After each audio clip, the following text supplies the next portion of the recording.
La arquitectura orgánica es la filosofía de la arquitectura que busca la armonía entre el ser humano con la naturaleza.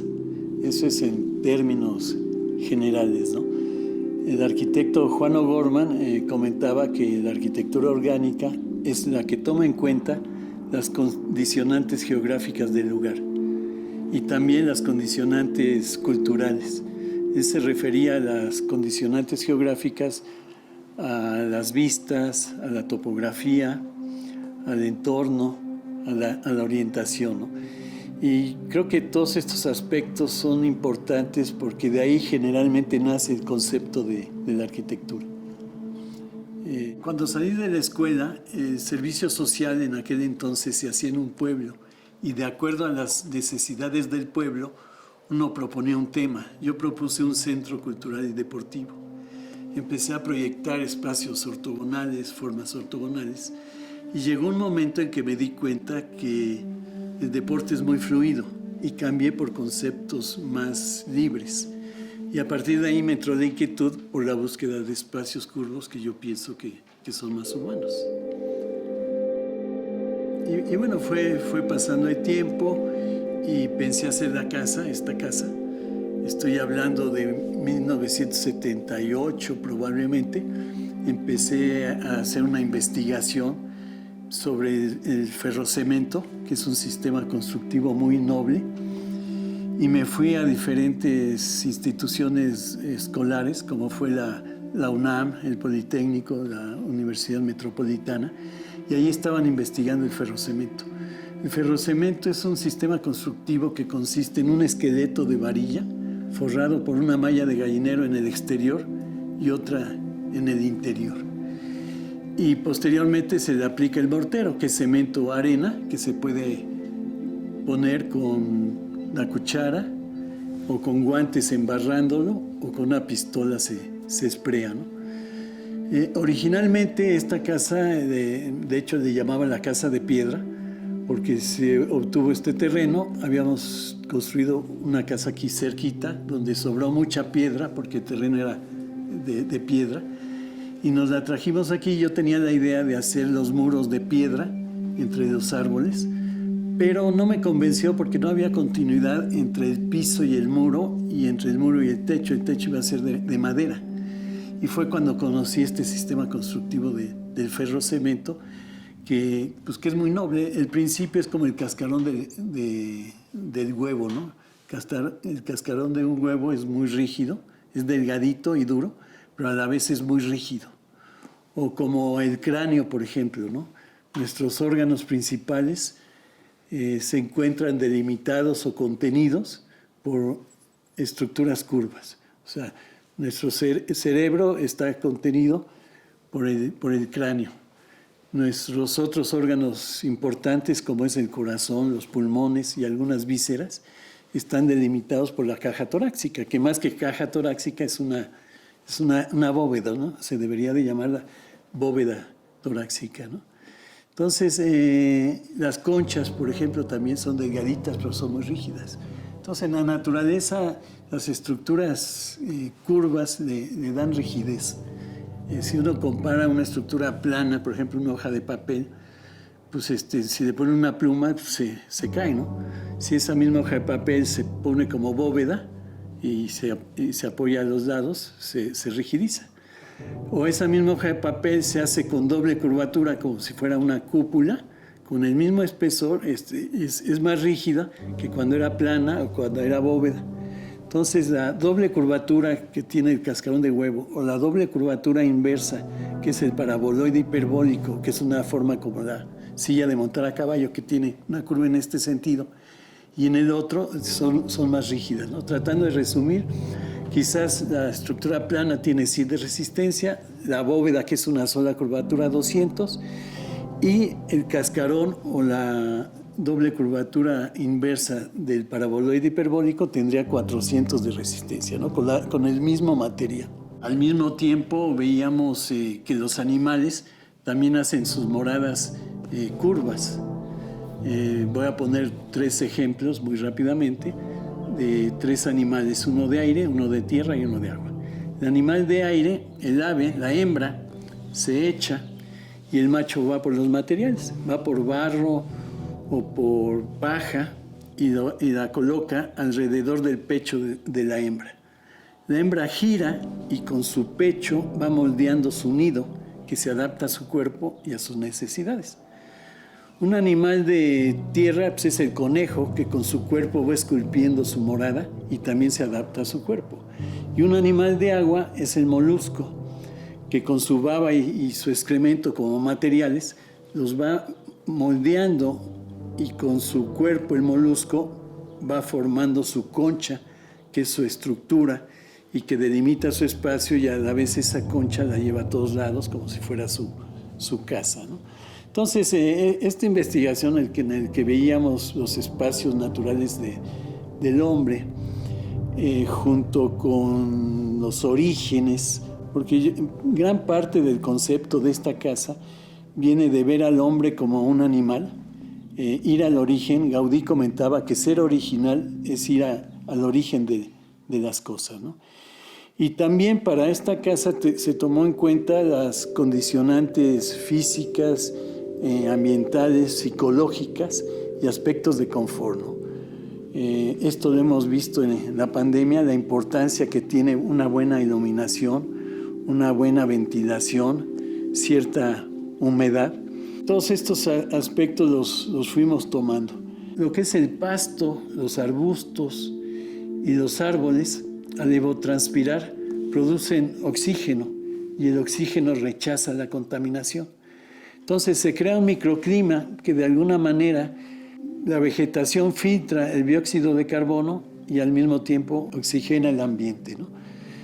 Se tiene una humedad entre el 30 y 60%, alrededor del 45% casi todo el año, puesto que la misma vegetación hace que se tenga cierta humedad.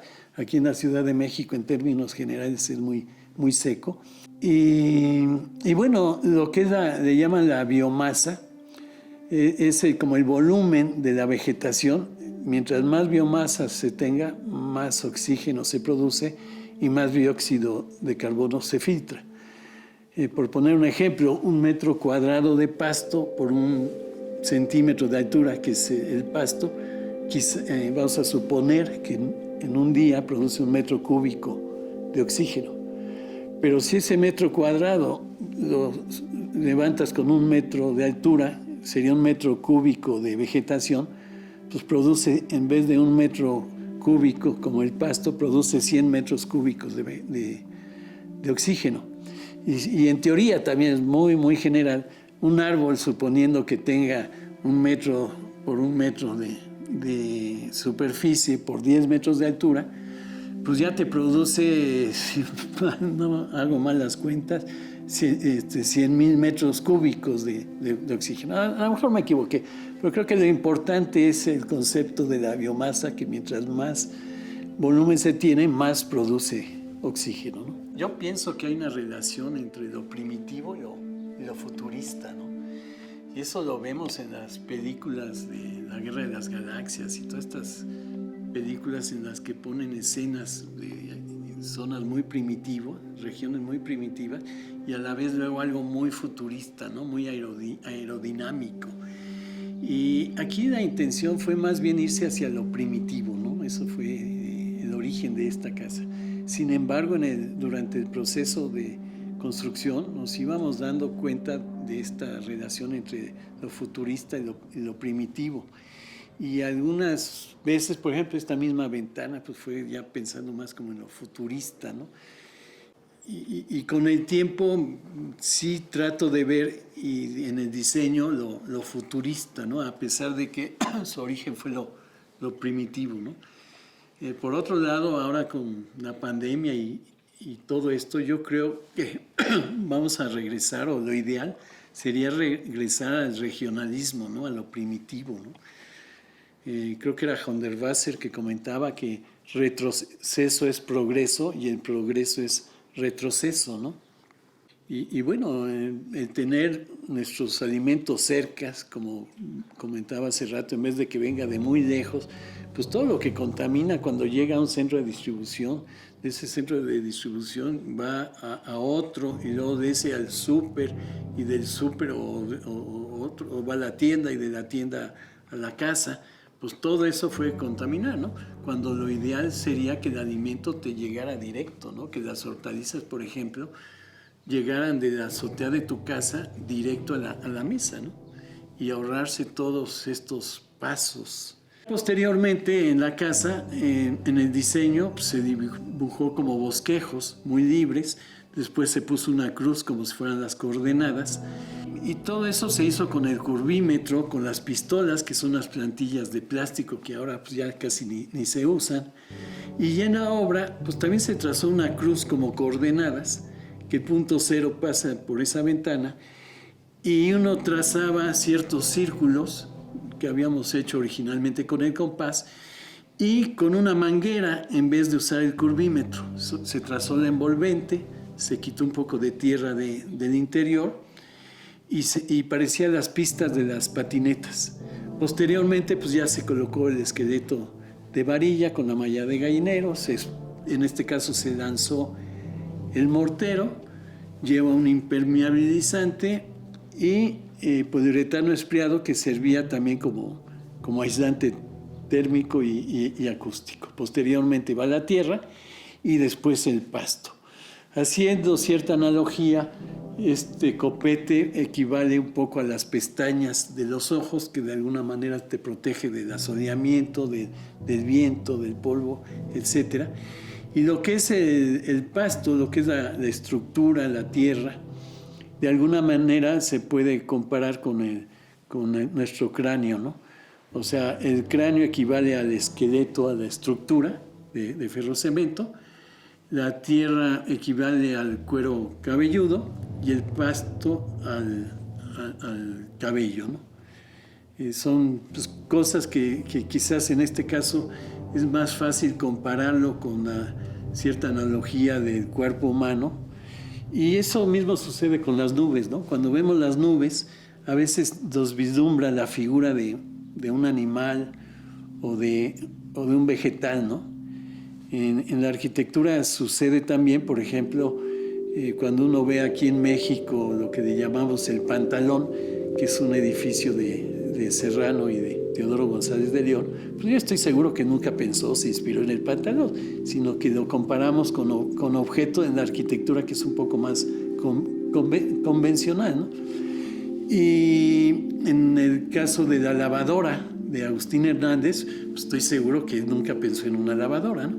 Y lo que pasa es que en la arquitectura más ortogonal pues, se compara con objetos, mientras que en la arquitectura orgánica se compara con las vegetaciones o con animales, ¿no? Que es lo que pasó aquí, por ejemplo, con el tiburón, o una obra que hicimos aquí atrás, que es la ballena.